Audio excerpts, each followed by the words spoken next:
عشق محبت۔ جناب میں روزانہ چھت پر جا کر اسے آواز دیا کرتی تھی، ناصر پتر اٹھ جا، صبح ہو گئی ہے۔ وہ وضاحت کرتے ہوئے بولے۔ دوسری نہیں تو تیسری آواز پر وہ آنکھیں ملتا ہوا اٹھ کر بیٹھ جاتا تھا۔ لیکن آج صبح جب ایسا نہیں ہوا تو مجھے حیرت ہوئی اور میں نے جھنجھوڑ کر اسے جگانے کی کوشش کی، اور اسی وقت پتہ چلا کہ ناصر تو چارپائی پر موجود ہی نہیں۔ وہ لمحے بھر کے لیے رکی، چونکہ وہ ایک متروک گھر تھا، لہٰذا اس حوالے سے اس طرف کسی کا دھیان بھی نہیں جا سکتا تھا۔ میں تو کہتا ہوں کہ اگر دن میں بھی کوئی جوڑا اس پناہ گاہ سے فیض یاب ہونے کا ارادہ کرتا تو اسے مایوسی نہ ہوتی، کجا یہ کہ آدھی رات کی تاریکی میں۔ جھنگ وسطی پنجاب کا ایک ایسا ضلع ہے جہاں ملک کے دو بڑے دریا جہلم اور چناب ہم آغوش ہو کر ایک طرف اس ضلع کی زمین کی زرخیزی بڑھاتے ہیں تو دوسری جانب عشق و محبت کی داستانیں رقم کرتے بھی نظر آتے ہیں۔ ہیر رانجھا اس سلسلے کی سب سے بڑی مثال ہے جو لوک ورثہ کی حیثیت کی حامل ہے۔ ان دنوں میں اسی ضلع جھنگ کے ایک دور دراز تھانے میں تعینات تھا، اور اتفاق سے میرا تھانہ مسکورہ بالا دونوں دریاؤں کے درمیان واقع تھا، اور وہ مقام بھی میرے تھانے سے زیادہ دور نہیں تھا جہاں یہ دونوں دریا آپس میں ملتے تھے۔ ایک روز میں حسب معمول تیار ہو کر تھانے پہنچا تو ایک سنسنی خیز خبر میری منتظر تھی۔ وہ مئی کا مہینہ تھا، موسم گرما کا آغاز ہو چکا تھا، گندم کی فصل تیار کھڑی تھی۔ میں اپنے کمرے میں آ کر بیٹھا ہی تھا کہ ایک کانسٹیبل نے آ کر اطلاع دی، ملک صاحب ساتھ والے پنڈ میں ایک واردات ہو گئی ہے۔ کس قسم کی واردات؟ میں نے کانسٹیبل سے پوچھا۔ جناب ایک گبھرو جوان کو بڑی بے دردی سے قتل کر دیا گیا ہے، اس نے بتایا۔ تھوڑی دیر پہلے دو بندے آئے تھے تھانے، انہوں نے بتایا کہ قتل ہونے والے جوان کی لاش ادھر کھیتوں میں پڑی ہے۔ تم ساتھ والے کون سے پنڈ کی بات کر رہے ہو؟ سکندر علی، ہمارے تھانے سے قریب تر دو گاؤں ہیں، ایک گلاب پور اور دوسرا نذیر آباد۔ جی میں گلاب پور کا ذکر کر رہا ہوں، کانسٹیبل سکندر نے جواب دیا۔ گلاب پور نامی وہ گاؤں میرے تھانے سے محض آدھے میل کے فاصلے پر واقع تھا، جبکہ نذیر آباد اور میرے تھانے کے درمیان لگ بھگ پونے میل کا فاصلہ تھا، اور یہ دونوں گاؤں آپس میں شمالاً جنوباً ایک میل کے فاصلے پر آباد تھے۔ وہ اس طرح گلاب پور شمال کی جانب اور نذیر آباد جنوب کی طرف، دونوں گاؤں کی زرعی اراضی بھی آپس میں ملی ہوئی تھی۔ میں نے کانسٹیبل سے پوچھا، قتل کی واردات کی اطلاع لے کر آنے والے کہاں ہیں؟ انہیں میرے پاس بھیجو۔ جناب وہ اطلاع دینے کے بعد واپس چلے گئے ہیں، کانسٹیبل نے بتایا۔ انہیں جلدی تھی؟ ویسے بھی میں نے ان کی تاریخ اور جغرافیہ معلوم کر لیا، مجھے بھی بتاؤ۔ میں نے سوالیہ نظر سے اس کی طرف دیکھا۔ ان میں سے ایک کا نام ہے فیاض اور دوسرے کا یوسف، کانسٹیبل نے جواب دیا، اور ان دونوں بندوں کا تعلق بھی گلاب پور ہی سے ہے۔ جناب اور مقتول کے حدود اربع کے بارے میں کیا پتہ چلا؟ وہ گبھرو جوان بھی گلاب پور ہی کا رہنے والا ہے، ملک صاحب، سکندر نے ٹھہرے ہوئے لہجے میں بتایا۔ اس کا نام ناصر ہے، ناصر کبڈی کا بڑا ماہر کھلاڑی تھا۔ میں نے کہا ٹھیک ہے سکندر، جائے وقوع پر پہنچنے کی تیاری کرو۔ اچھا جی، اس نے اس بات میں گردن ہلائی اور میرے کمرے سے نکل گیا۔ جنگ کے اس دور دراز تھانے میں میری تعیناتی کو بھی چند ماہ ہی ہوئے تھے، میں وہاں کے ماحول اور سرکردہ لوگوں سے تو اچھی طرح واقف ہو چکا تھا، لیکن میں خود کو ابھی وہاں کی دانی کہنے کی پوزیشن میں نہیں تھا۔ 15-20 منٹ کے اندر کانسٹیبل سکندر نے آ کر مجھے بتایا، ملک صاحب میں نے 2 صحت مند گھوڑوں کا بندوبست کر دیا ہے، آپ کا جب بھی حکم ہو ہم روانہ ہو جائیں گے۔ بس تو ہم ابھی اور اس وقت روانہ ہو رہے ہیں، میں نے کرسی چھوڑتے ہوئے کہا۔ تھوڑی دیر کے بعد میں اور کانسٹیبل سکندر 2 گھوڑوں پر سوار ہو کر جائے وقوع کی سمت رواں دواں تھے۔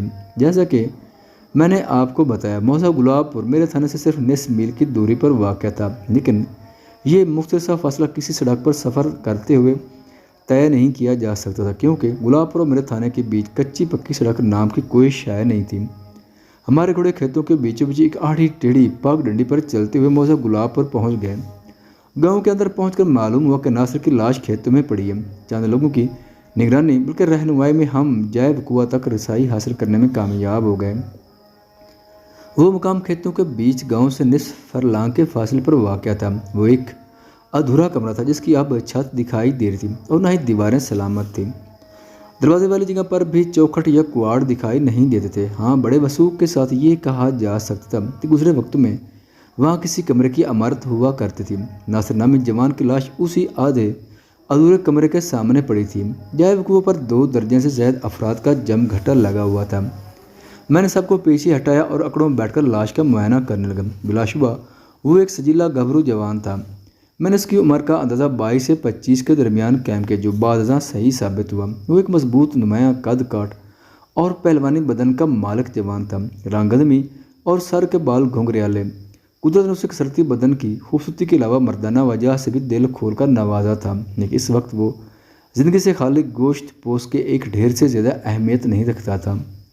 ناصر کی حسرت ناک موت کا مجھے دلی میں صدمہ ہوا۔ میں نے باریک بینی سے جب ناصر کی خون لاش کا جائزہ لیا تو مجھے یہ سمجھنے میں قطعاً دقت محسوس نہ ہوئی کہ اسے کسی تیز دھار چھرے یا خنجر کے متعدد وار کر کے بڑی بے دردی سے موت کے گھاٹ اتارا گیا تھا۔ اس کے ہاتھوں اور بازوؤں پر موجود زخموں کے نشانات کو دیکھ کر واضح ہو جاتا تھا کہ اس نے خود کو بچانے کے لیے بہت کوشش کی تھی، مگر حملہ آور نے اس کی ایک نہیں چلنے دی اور بالآخر اسے بے بسی کی موت کو گلے لگانا پڑا۔ گاؤں والے ناصر کو کبڈی کے حوالے سے گلاب پور کی آبرو سمجھتے تھے۔ ایسی بے بسی کی موت پہ سوچنے پر مجبور کرتے تھے کہ حملہ آور ایک سے زیادہ افراد تھے، ورنہ وہ گبرو کسی ایک قاتل کا بس کا تو نہیں تھا۔ یہ بات طے تھی کہ اسے کسی سوچی سمجھی سازش کے تحت گھیر کے موت کے گھاٹ اتارا گیا، گویا قتل کی ایک منظم واردات تھی۔ میں نے لاش کے تفصیلی معائنے کے بعد اس پر ایک چادر ڈلوا دی اور موقع پر موجود لوگوں سے پوچھ گچھ کرنے لگا۔ سب سے پہلے جو شخص میرے سامنے آیا اس کی بڑی گھائر ہو رہی تھی۔ وہ 60 کے آس پاس کا ایک سانولا آدمی تھا۔ اس کا نام بشیر لوہار معلوم ہوا۔ وہ منت خیز لہجے میں مجھ سے مستفسر ہوا، تھانے دار سے کسی ظالم نے میرے ناصر کی جان لی ہے۔ اس کے درد بھرے سوال نے مجھے بتا دیا کہ وہ مقتول ناصر کا باپ تھا۔ میں نے بشیر لوہار کے کندھے پر ہاتھ رکھ کر تسلی بھرے لہجے میں کہا، چچا ابھی تو میں نے تفتیش کا آغاز کیا، تم فکر نہ کرو، تمہارے بیٹے کا قاتل بہت جلد میری گرفت میں ہوگا۔ روانسی آواز میں بولا، میرا بیٹا تو کیا اس دنیا سے؟ قاتل اگر آپ کی گرفت میں آ بھی گیا تو اس کی گرفتاری سے میرا بیٹا تو واپس نہیں آئے گا نا۔ غم کی شدت نے بشیر لوہار کے حواس مختل کر دیے۔ وہ سوچنے سمجھنے کی صلاحیت کھو بیٹھا۔ ان لمحات میں اسے صرف ایک ہی بات یاد تھی کہ اس کا جوان بیٹا قتل کر دیا گیا۔ وہ اس کے علاوہ اور کچھ سوچنا بھی نہیں چاہتا تھا۔ مجھے اس کی حالت پر بہت ترس اور میں نے ہمدردی بھرے انداز میں کہا، چاچا آپ ایک طرف آرام سے بیٹھ جاؤ، میں تم سے بعد میں تسلی سے بات کرتا ہوں۔ اچھا جی۔ وہ امید نظر سے مجھے دیکھنے لگا۔ اس وقت سورج کافی اوپر اٹھ چکا تھا اور اچھا خاصا پریشانی کا باعث بھی بن رہا تھا۔ وہ مئی کا مہینہ تھا۔ مئی اور جون تو ویسے بھی گرمی کے لحاظ سے اپنی قیامت خیزی میں سب مہینوں پر سبقت رکھتے ہیں۔ کھیتوں کے اندر تہاد نگاہ تیز چمکلی دھوپ پھیلی ہوئی تھی۔ میں نے بشیر لوہار کے کندھے پر ہاتھ رکھا اور اپنائیت بھرے انداز میں کہا، چاچا آپ اپنے گھر چلے جاؤ تو بہت اچھا ہوگا، موسم بہت خوفناک ہو رہا ہے۔ میں یہاں سے فارغ ہونے کے بعد سیدھا تمہارے گھر آؤں گا، پھر بات کریں گے۔ گرم ٹھنڈے سب موسم دیکھتے ہوئے ساری زندگی گزری ہے تھانے دار پتر۔ وہ میری طرف دیکھتے ہوئے مجروح لہجے میں بولا، یہ دھوپ اور گرمی میرا کیا بگاڑے گی؟ میں ادھر درخت کے نیچے جاتا ہوں۔ لمحاتی توقف کے بعد وہ دکھی لہجے میں اضافہ کرتے ہوئے بولا، میری سب سے قیمتی متاع میرے دل کا ٹکڑا زندگی کی بازی ہار گیا، اس سے بڑا صدمہ میرے لیے کیا ہوگا؟ میں نے مقتول کے باپ بشیر لوہار سے زیادہ بحث نہیں کی اور اسے ایک بندے کے ساتھ ایک سایہ دار درخت کی جانب بھیج دیا۔ میں فی الحال اس کے ساتھ اس سے زیادہ ہمدردی نہیں کر سکتا تھا۔ جے وقوع کا میں نے نقشہ تیار کر لیا تھا۔ اعلیٰ قتل کا کوئی سراغ نہیں مل سکا، جن کے لیے میرے تئیں آلات قتل کے الفاظ زیادہ موزوں تھے، کیونکہ مقتول کی لاش اور اس کے بدن پر دکھائی دینے والا متعدد خوفناک گھاؤ دیکھ کر اس بات میں کسی شک و شبے کی گنجائش باقی نہیں رہ جاتی تھی کہ ناصر پر حملہ آور ہونے والے افراد 2 یا 2 سے زیادہ تھے، تو ظاہر آلات قتل بھی 2 یا 2 سے زیادہ ہی تھے۔ موقع پر موجود گواہوں کے بیانات کا سلسلہ تو بعد میں بھی جاری رکھا جا سکتا تھا۔ میری نظر میں سب سے اہم مسئلہ اس وقت مقتول ناصر کی لاش کو ہسپتال بھجوانے کا تھا۔ میں نے فی الفور ناصر کی لاش کو پوسٹ مارٹم کی غرض سے سرکاری ہسپتال بھجوا دیا۔ کانسٹیبل سکندر کو بھی میں نے لاش کے ساتھ ہی روانہ کر دیا۔ جائے وقوع کی کارروائی میں اس نے میری بھرپور مدد کی تھی اور اب اس کی وہاں کوئی خاص ضرورت باقی نہیں رہی تھی۔ میں نے اس ادھورے کمرے کے پاس کھڑے ہو کر چاروں جانب نگاہ دوڑائی۔ وہ مقام گاؤں گلاب پور سے محض آدھا فرلام کے فاصلے پر کھیتوں کے درمیان واقع تھا۔ لاش کی حالت کو دیکھ کر اندازہ ہوتا تھا کہ اسے رات کے وسطی حصے میں موت کے گھاٹ اتارا گیا۔ اس بات کا پتہ چلانا بہت ضروری تھا کہ آدھی رات کے وقت وہ اپنے گھر سے نصف فرلانگ دور کھیتوں کے اندر کیا کر رہا تھا۔ یہ سوال بہت زیادہ اہمیت کا حامل تھا۔ میں نے وہاں موجود لوگوں سے گھما پھرا کر قتل کی اس لرزہ خیز واردات کے بارے میں مختلف سوالات کیے، لیکن کوئی بھی مجھے ایسا جواب نہ دے سکا جو میری تسلی کی باعث ہوتا اور جو تفتیش کو آگے بڑھانے میں مددگار ثابت ہو سکتا۔ میں نے ان دو افراد سے بھی پوچھ گچھ کی جو اس اندھوناک واقعے کی اطلاع دینے تھانے پہنچے تھے۔ فیاض اور یوسف بھی اس قتل کے حوالے سے کچھ نہیں جانتے تھے۔ آخر میں نے اس آدمی سے سوال و جواب کی جس نے آج صبح ناصر کی لاش کو اس ادھورے کمرے کے باہر پڑے دیکھا تھا۔ اس بندے کا نام الیاس اور عمر 50 سے تجاوز تھی۔ پیشے کے اعتبار سے الیاس کمار تھا۔ وہ مختلف قسم کے چھوٹے بڑے برتن تیار کیا کرتا اور ظاہر ان برتنوں کی تیاری کے لیے چکنی مٹی کی ضرورت ہوتی۔ الیاس تم صبح ہی صبح کہاں جا رہے تھے؟ میں نے اس کے چہرے پر نگاہ جماتے ہوئے سوال کیا۔ سرکار، ملا کی دوڑ مسجد تک ہوتی ہے، وہ اپنے مخصوص انداز میں بولا۔ میں جدی پشتی کمار ہوں جناب، میرے ہاتھ مٹی کے ساتھ کھیل کر اسے برتنوں کی شکل دیتے ہیں۔ بس سرکار، لمحاتی توقف کر کے اس نے ٹھنڈی سانس لی، پھر اپنی بات مکمل کرتے ہوئے بولا، میں بھی روزانہ مٹی کی تلاش میں صبح ہی صبح گھر سے نکل کھڑا ہوتا ہوں۔ آج بھی میں اس کام سے جا رہا تھا، موتی بھی میرے ساتھ تھا۔ ناصر کی لاش کو دیکھ کر ہم دونوں کو جھٹکا لگا۔ موتی کون؟ اس کے خاموش ہوتے ہی میں نے پوچھ لیا۔ موتی میرے پالتو کتے کا نام ہے تھانے دار صاحب، وہ وضاحت کرتے ہوئے بولا۔ اسے آپ گاؤں کی گلیوں میں آوارہ پھرنے والا کوئی کتا نہ سمجھیں، موتی بہت ہی تمیزدار اور سمجھدار کتا ہے۔ مجھے یہ اندازہ لگانے میں قطعاً کوئی دقت محسوس نہ ہوئی کہ الیاس ایک باتونی شخص تھا اور اپنی بات کو خواہ مخواہ طویل کرنا بھی اس کی عادت میں شامل تھا۔ تم اور تمہارا کتا موتی حسب معمول آج صبح کھیتوں کی طرف جا رہے تھے۔ میں نے اسے واپس موضوع کی طرف لاتے ہوئے کہا، تم نے ناصر کی لاش کو دیکھا تو پریشان ہو گئے، پھر تم نے کیا کیا؟ میں نے لاش کو دیکھ کر اونچی آواز میں چیخنا چلانا شروع کر دیا۔ وہ جواب دیتے ہوئے بولا، اس وقت کھیتوں میں اکا دکا لوگ اپنے کام کا آغاز کر چکے تھے۔ میری آواز پر وہ فوراً متوجہ ہو کے میری جانب لپکے۔ دیکھتے دیکھتے یہاں موجود ہر شخص کو پتہ چل گیا کہ بشیر لوہار کے لڑکے ناصر کو کسی نے بڑی بے دردی سے قتل کر دیا ہے۔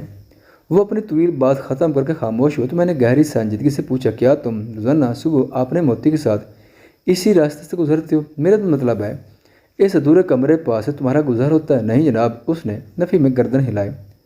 میرا راستہ تو ذرا ہٹ کر ہے، میں ادھر سے گزرتا ہوں۔ بات کے اختتام پر اس نے 100 گز دور ایک جانب اشارہ بھی کر دیا۔ میں نے پوچھا، آج اس کمرے کے قریب سے گزرنے کا کوئی خاص سبب تھا؟ جی ہاں، خاص سبب تھا، وہ اس بات میں سر ہلاتے ہوئے بولا۔ میں نے سوالی انداز میں اس کی طرف دیکھا، کیا سبب تھا؟ میں نے تو جناب ہمیشہ کی طرح آج بھی اپنے راستے پر جا رہا تھا، وہ وضاحت کرتے ہوئے بولا۔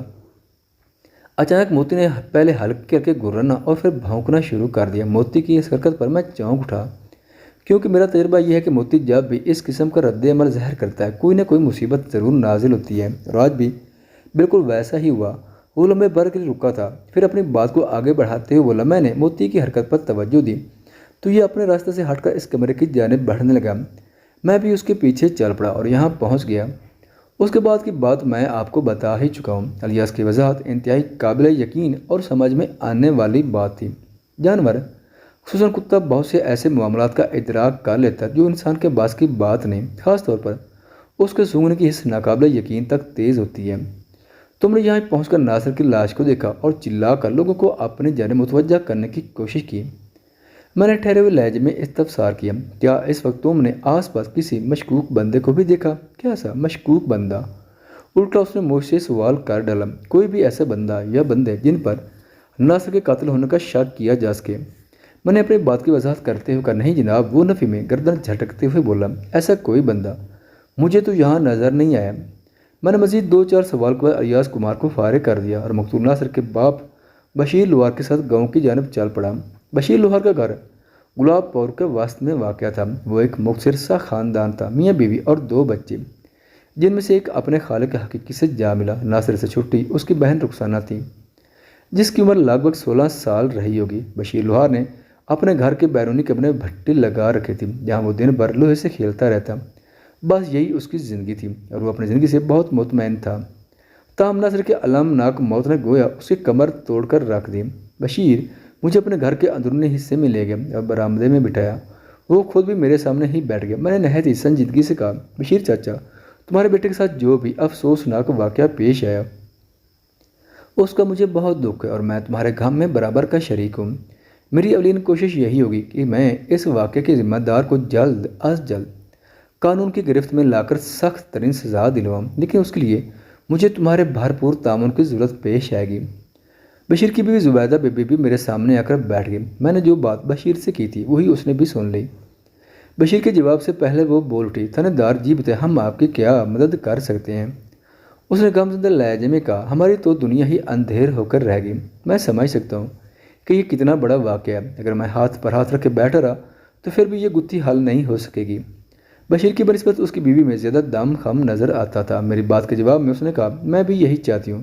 جس ظالم نے میرے ناصر سے حیاتی چھینی ہے وہ جلد از جلد عبرتناک انجام کو پہنچے۔ لمحاتی توقف کر کے اس نے ایک گہری سانس لی، پھر اضافہ کرتے ہوئے بڑے عزم سے بولی، بتائیں آپ کو ہم سے کس قسم کا تعاون چاہیے؟ بس تو پھر ٹھیک ہے۔ میں نے مطمئن انداز میں گردن ہلائی۔ مجھے بتائیں ناصر کا قتل کون کر سکتا ہے؟ یہ بتانا تو بہت مشکل ہے جناب۔ میں نے اس بات میں گردن ہلائی، لیکن جب تک آپ کسی پر شک ظاہر نہیں کریں گے تفتیش کی گاڑی آگے نہیں بڑھ سکے گی۔ بشیر نے مرد خانہ انداز میں کہا، ناصر تو پورے گاؤں کی آنکھوں کا تارا تھا۔ ابھی پچھلے مہینے ہی تو اس نے کبڈی کا ٹورنامنٹ جیتا۔ اگر ناصر گلاب پور کی کبڈی ٹیم میں نہ ہوتا تو جیت کا اعزاز نذیر آباد کے حصے میں آتا۔ اس ٹورنامنٹ میں 4 گاؤں کی ٹیموں نے حصہ لیا، سلطان نگر اور چک بیالی تو ابتدا ہی میں کاٹ گئی تھی۔ اصل کانٹے کا مقابلہ گلاب پور اور نذیر آباد کے درمیان تھا۔ فائنل میچ میں ناصر کی عمدہ کارکردگی نے گلاب پور کا سر فخر سے بلند کر دیا۔ یہ ٹورنامنٹ ہر سال اپریل کے مہینے میں منعقد کرایا جاتا ہے۔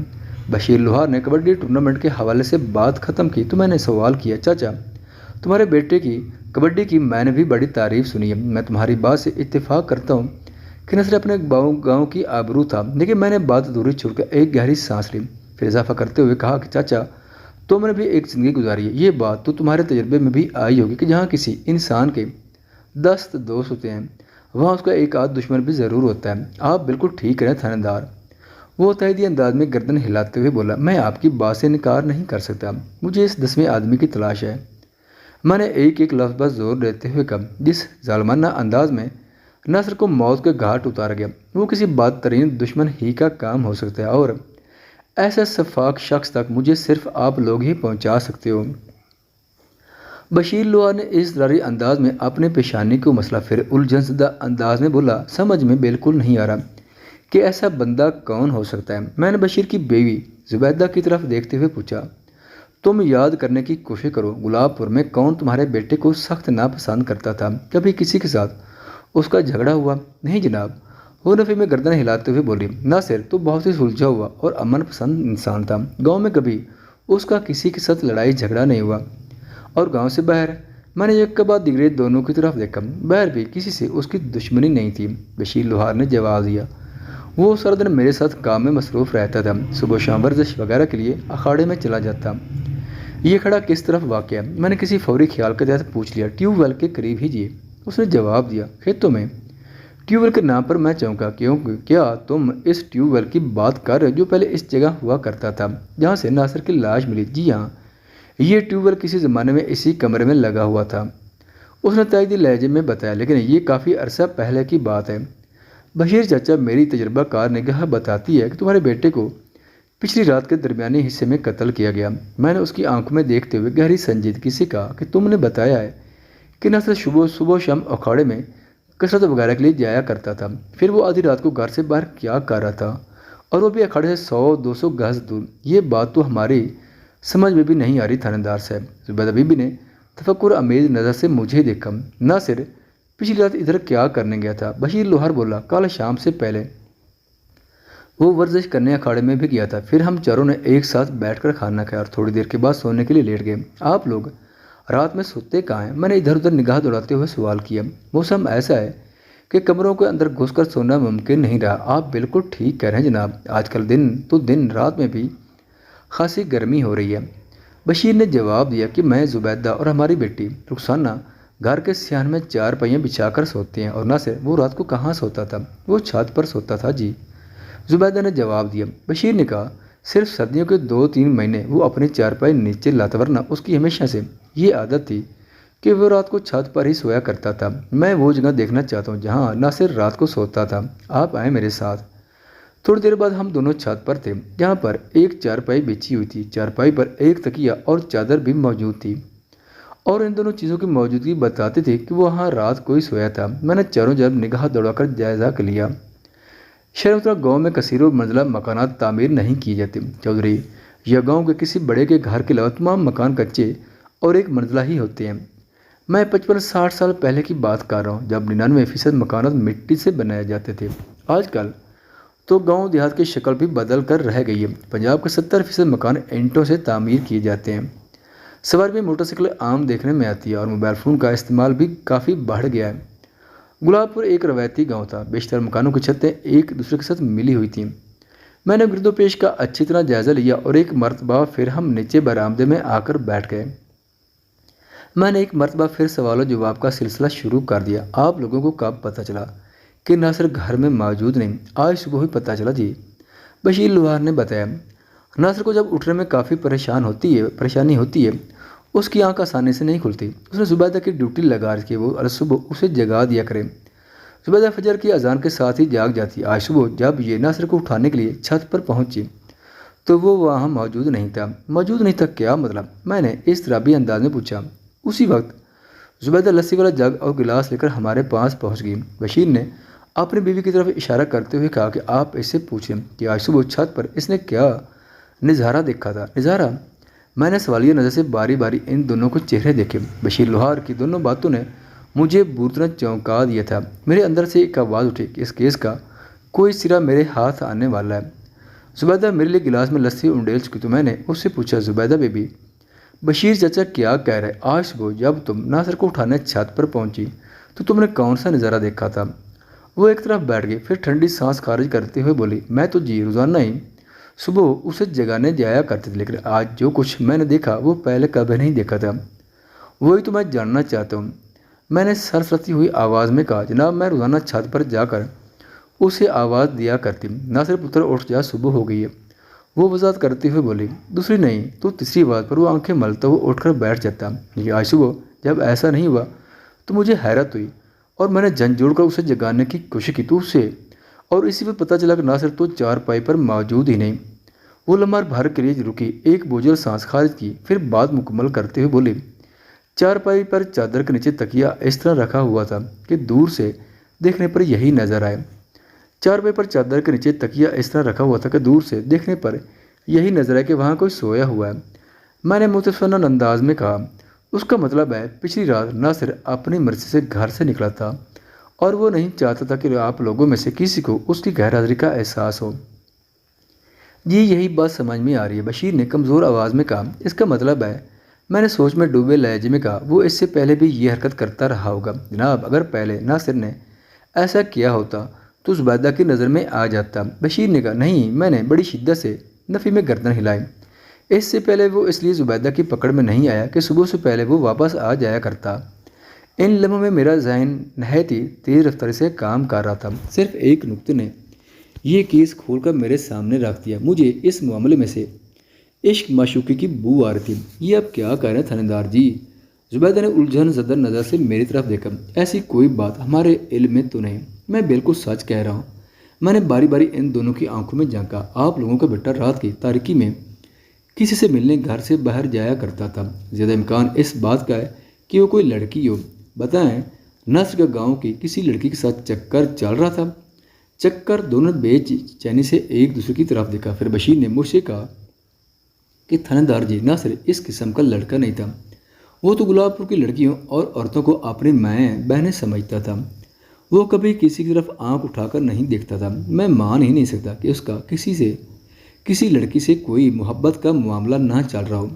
میں نے ایک ایک لفظ پر زور دیتے ہوئے کہا، وہ پچھلی رات اسی لڑکی سے ملاقات کرنے کھیتوں میں پہنچا تھا۔ اگر آپ لوگ مجھے اس لڑکی کے بارے میں صاف صاف بتا دو تو میں بڑی آسانی سے ناصر کے قاتلوں تک پہنچ جاؤں گا۔ لمحاتی توقف کر کے میں نے گہری سانس لی، پھر حتمی لہجے میں کہا، وہی لڑکی صحیح معنوں میں بتا سکتی ہے کہ پچھلی رات ادھر کھیتوں میں کیا واقعہ پیش آیا۔ جناب آپ ہم سے بڑی قسم لے لیں، ہمیں ناصر کے کسی بھی ایسے معاملے کی خبر نہیں۔ بشیر نے منت آمیز لہجے میں کہا، اور نہ ہی ہم ایسی کسی لڑکی کو جانتے ہیں۔ بشیر چاچا، عشق اور مشق چھپائے نہیں چھپتے، اور قسمیں کھانے یا کھلانے سے پولیس والوں کو کام نہیں چلتا۔ میں نے سنسناتے لہجے میں کہا، میں بہت جلد اس بات کا پتہ چلا لوں گا کہ پچھلی رات تمہارا بیٹا کس سے ملنے کھیتوں میں پہنچا تھا، لیکن اچھا یہی ہوتا کہ آپ لوگوں سے مجھے پتہ چلتا۔ زبیدہ نے بے بسی کہا، اگر ہمیں اس معاملے کی ذرا سی سن گن ہوتی تو ہم آپ کو ضرور بتا دیتے۔ ہم یہ نہیں کہتے کہ آپ کا اندازہ غلط ہے یا آپ جھوٹ بول رہے ہیں۔ بشیر نے آہستہ سے کہا، لیکن حقیقت یہی ہے کہ ہمیں اس حوالے سے کچھ بھی پتہ نہیں، ٹھیک ہے؟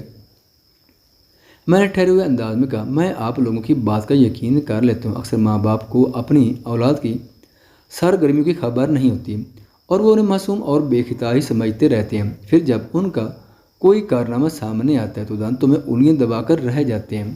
ناصر کے معاملے میں بھی بہت جلد ایسا ہوگا۔ میں نے لمحاتی توقف کر کے باری باری دونوں کو چہروں کو جائزہ لے پھر پوچھا، یہ بتائیں گلاب پور میں ناصر کی سب سے زیادہ گہری دوستی کس کے ساتھ تھی؟ وہ جمیل کے ساتھ، وہ بیک زبان ہو کر بولے۔ میں نے ٹھوس انداز میں کہا، مجھے یقین ہے جو بات آپ کے علم میں نہیں وہ جمیل کو ضرور پتہ ہوگی۔ کیا آپ میں سے کوئی جمیل کو یہاں بلا سکتا ہے؟ میں اسے پوچھ گچھ کرنا چاہتا ہوں یا آپ مجھے اس کے گھر تک پہنچا دیں۔ وہ تو ہمارا پڑوسی ہے جناب، بشیر نے بتایا، ادھر ساتھ والے گھر میں رہتے، لیکن ابھی اس سے ملاقات نہیں ہو سکتی۔ کیوں نہیں ہو سکتی ملاقات؟ میں نے چونک کر اس کی طرف دیکھا۔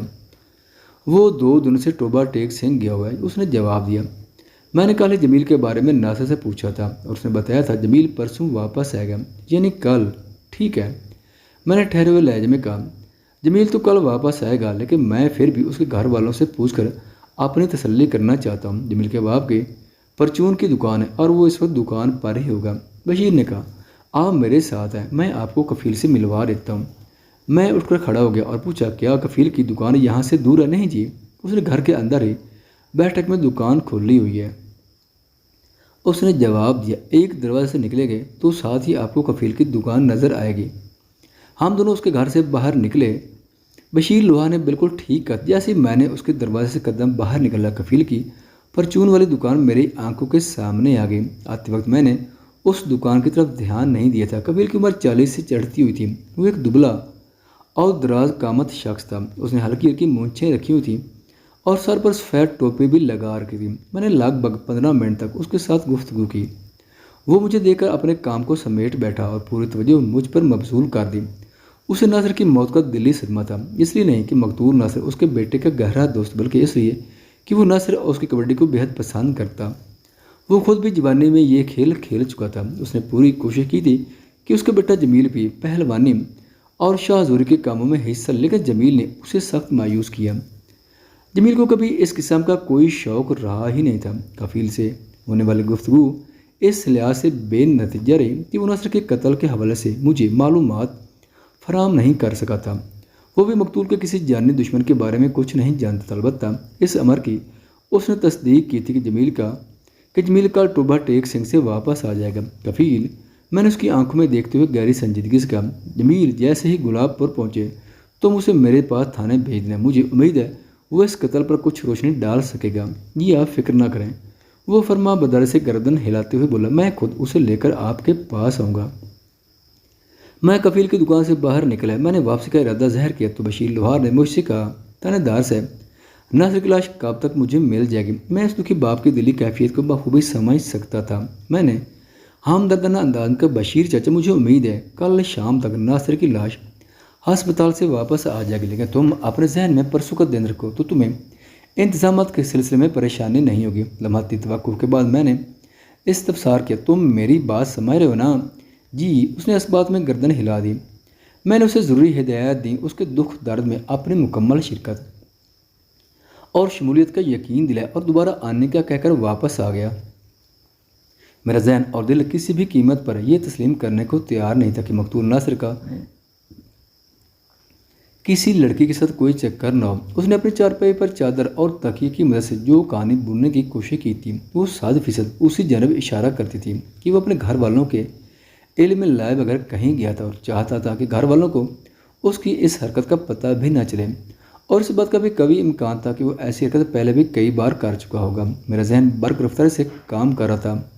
میں نے بڑی توجہ اور تفصیل کے ساتھ جائے وقوع کا نقشہ تیار کیا۔ وہ ایک ایسا مقام تھا جو چوری چھپے کی ملاقاتوں کے لیے بڑا موضوع ثابت ہو سکتا تھا۔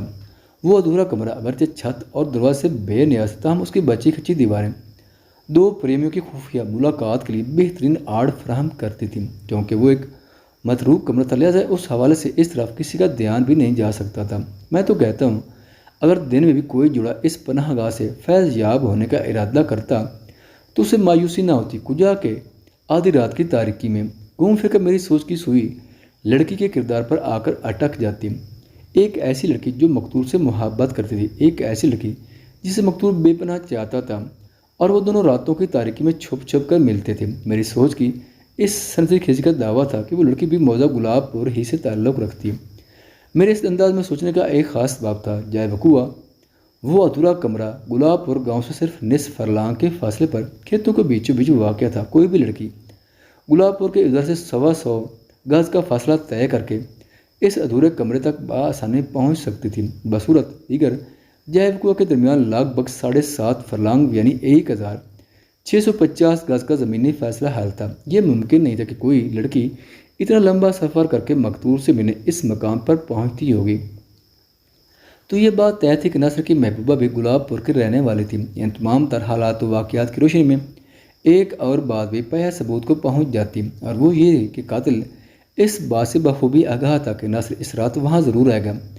اگر وہ اتنا جانتا تھا تو پھر وہ اس حقیقت سے بھی یقیناً واقف ہوگا کہ مقتول رات کی ترکی میں کس مقصد کے لیے اس الگ تھلگ مقام پر گیا تھا۔ اگر اس سچویشن پر غور کیا جاتا تو ایک سنسنی خیز بات ابھر کر سامنے آتی۔ ناصر کا قاتل جو کوئی بھی تھا یا تھے، وہ ناصر اور مبینہ لڑکی کے تعلقات سے واقف تھے، اور یہ تعلقات اس کے لیے انتہائی ناقابل برداشت تھے۔ اگر اسی نتیجے پر اتفاق کر لیا جاتا تو پھر یہ تسلیم کرنا بھی لازم ٹھہرتا کہ وہ شخص اس لڑکی کا کوئی امیدوار بھی ہو سکتا ہے۔ اب پہلی فرصت میں مجھے اس لڑکی کو تلاش کرنا تھا جس کی محبت میں کبڈی کا ماہر ناصر گرفتار تھا، اور اس تلاش کے لیے میں ہاتھ پر ہاتھ رکھے جمیل کی واپسی کا انتظار نہیں کر سکتا تھا۔ دوپہر کے بعد میں نے ایک کانسٹیبل کو حنیفہ کی جانب روانہ کر دیا۔ حنیفہ زبردست قسم کی فافے کٹنی تھی۔ اس کا دنیا میں کوئی بھی نہیں تھا۔ اس کے بارے میں صحیح طور پر کوئی یہ بھی نہیں جانتا تھا کہ وہ رہتی کہاں ہے۔ سب اسے کریم پاؤڈر والی حنیفہ کہتے تھے یا پھر چاچی پاؤڈر والی، اور عورتوں کے استعمال کی دیگر اشیاء فروخت کیا کرتی۔ دلچسپ بات یہ تھی کہ لوگ تو اس کے بارے میں درست معلومات نہیں رکھتے، مگر وہ سب کی سن گن خوب رکھتی تھی۔ اور رات کی بات یہ تھی کہ وہ غیر محسوس انداز میں پولیس کے لیے مخبری بھی کیا کرتی۔ اس لیے میں نے فی الفور اسے تھانے بلا لیا۔ میں پہلے بھی ایک آدھ بار اس کی خدمات حاصل کر چکا۔ لگ بھگ 5 بجے صاحب پر حنیفہ میرے کمرے میں میرے سامنے بیٹھی ہوئی تھی۔ میں نے اس کی آنکھوں میں دیکھتے ہوئے سوال کیا، چاچی کیا حال ہے تمہارا؟ وہ جگہ چاچی تھی، چھوٹا بڑا ہر کوئی اسے چاچی ہی کہہ کر مخاطب کرتا۔ میرے سوال کے جواب میں اس نے کہا، اللہ کا شکر ہے سرکار، آپ سنائیں کس خدمت کے لیے بلایا؟ میں نے اس کے سوال کا جواب دینے کے بجائے پوچھ لیا، گلاب پور کی طرف کب سے تمہارا چکر نہیں لگا؟ 1 ہفتہ پہلے گزر گئی تھی ملک صاحب، اس نے سرسری انداز میں کہا۔ کیوں، کوئی خاص بات؟ پچھلی رات وہاں ایک نوجوان کا قتل ہو گیا۔ میں نے گہری سنجیدگی سے کہا، اس کے قاتل تک رسائی حاصل کرنے کے لیے مجھے تمہاری مدد کی ضرورت ہے۔ قتل والی بات سن کر اس کا چہرہ متغیر ہو گیا۔ ہمیں سکیڑتے ہوئے اس نے مجھ سے پوچھا، ادھر کون قتل ہو گیا؟ جی، مقتول کا نام ہے ناصر۔ میں نے بتایا، بشیر لوار کا بیٹا ناصر۔ آج صبح ہی میں نے اس کی لاش پوسٹ مارٹم کے لیے سرکاری ہسپتال بھجوائی۔ آپ کہیں اس ناصر کی بات تو نہیں کر رہے جو کبڈی کا کھلاڑی بھی ہے؟ وہ سرسراتے ہوئے لہجے میں بولی، ہاں بالکل وہی۔ میں نے تجدید انداز میں گردن ہلائی، کیا تم اسے جانتی ہو؟ اسے کون نہیں جانتا ملک صاحب، وہ عجیب سے لہجے میں بولے۔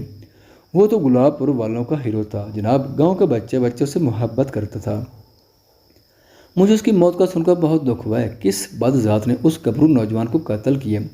اس نے ایک ہی سانس میں متعدد سوالات کر ڈالے۔ میرے لیے یہ بات واقعی حیران کن تھی کہ ناصر کو بشیر لوار کے بیٹے کی بنسبت کبڈی کے ایک کھلاڑی کی حیثیت سے لوگ زیادہ جانتے تھے، کم از کم حنیفہ کے لیے بے ساختہ چہرے سے تو میں نے یہ محسوس کیا تھا۔ حنیفہ، میں نے اسے ٹھہرے ہوئے لہجے میں مخاطب کیا، اگر مجھے پتہ ہوتا کہ ناصر کو کس نے قتل کیا تو میں فوراً جا کر اس بندے کو ہتھ کڑی لگا لیتا، پھر تمہیں تھانے بلانے اور تم سے اس کیس میں مدد لینے کی ضرورت ہی کیا تھی۔ وہ معنی خیز انداز میں گردن ہلاتے ہوئے بولے، حکم کریں ملک صاحب، میں اس سلسلے میں کس طرح قانون کے لیے مفید ثابت ہو سکتی؟ مجھے آپ کے کام آ کر خوشی ہوگی۔ میری دلی خواہش ہے کہ ناصر کا قتل جلد از جلد آنے سلاخوں کے پیچھے نظر آئے۔ شاباش، تم نے میری خواہش کی بھی ترجمانی کی ہے، میں نے سراہنے والے انداز میں کہا۔ مجھے یقین ہے تم قاتل کی گرفتاری کے سلسلے میں بہت اہم کردار ادا کر سکتی ہو۔ آپ حکم کریں، مجھے کرنا کیا ہے؟ وہ ٹینشن ہوگی۔ ابھی تھوڑی دیر پہلے تم نے بڑے جذباتی انداز میں بتایا کہ گلاب پور کا بچہ ناصر سے محبت کرتا ہے۔ میں نے اس کی آنکھوں میں دیکھتے ہوئے کہا، ایسا کہا ہے یا نہیں؟ جی، یہ ایک حقیقت ہے۔ وہ اس بات میں گردن ہلاتے ہوئے بولی، لیکن میں سمجھ نہیں سکی آپ کہنا کیا چاہ رہے ہیں۔ میں سمجھاتا ہوں۔ میں نے بدستور اس کی آنکھوں میں جھانکتے ہوئے کہا کہ یہ ٹھیک ہے، کوئی گلاب کا بچہ مقتول ناصر سے بے پناہ محبت کرتا تھا، لیکن میں یہ جاننا چاہتا ہوں کہ وہ جوان گلاب پور کی کس حسینہ سے محبت کرتا تھا، گاؤں کی کس لڑکی کے ساتھ اس کا معاشقہ چل رہا تھا۔ اور اس نے ایک گہری سانس کھا کے بولی، تو قتل کی اس واردات کا تعلق ناصر کی محبت کی کسی کہانی کے ساتھ بھی جڑا ہوا ہے؟ 101% حنیفہ، میں نے اپنی بات پر زور دیتے ہوئے کہا۔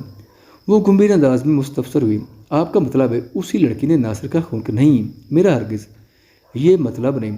میں نے نفی میں گردن ہلا، لیکن مجھے یہ یقین ضرور ہے کہ اگر وہ لڑکی میرے سامنے آ جائے تو میں بآسانی ناصر کے قاتل یا قاتلوں تک رسائی حاصل کر سکتا ہوں۔ اور میں نے لمحاتی توقف کر کے بڑی کھوجتی ہوئی نظر سے حنیفہ کی طرف دیکھا اور سنسناتے ہوئے لہجے میں کہا، تمہاری سنجیدگی اور دلچسپی کو دیکھ کر میں پورے وثوق سے کہہ سکتا ہوں کہ تم ناصر کے کسی ایسے معاشقے کے بارے میں اچھی طرح جانتی ہوں۔ اچھی طرح تو نہیں، مگر مجھے اڑتی اڑتی خبر ضرور ہے۔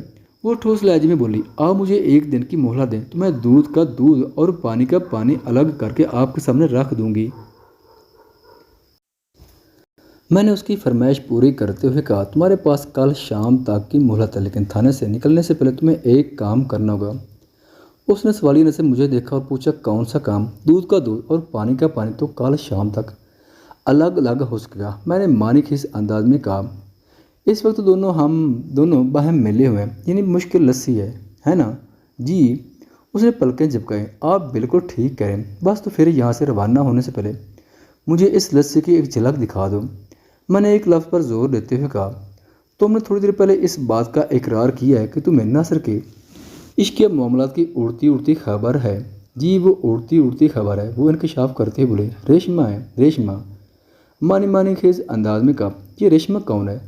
ریشمہ کا اصل نام ریشم ہے جی، وہ وضاحت کرتے ہوئے بولے، یہ شکور تر خان کی بیٹی ہے جو ادھر گلاب پور ہی میں رہتی ہے۔ لیکن ملک صاحب، وہ لمحے بھر کر رکی، پھر اضافہ کرتے ہوئے بولی، یہ بھی کچی پکی اطلاع ہے، آپ نے مجھے تصدیق کرنے کے لیے ایک دن دیا ہے، میں کل آپ سے کوئی ٹھوس بات کروں گی، ٹھیک ہے حنیفہ؟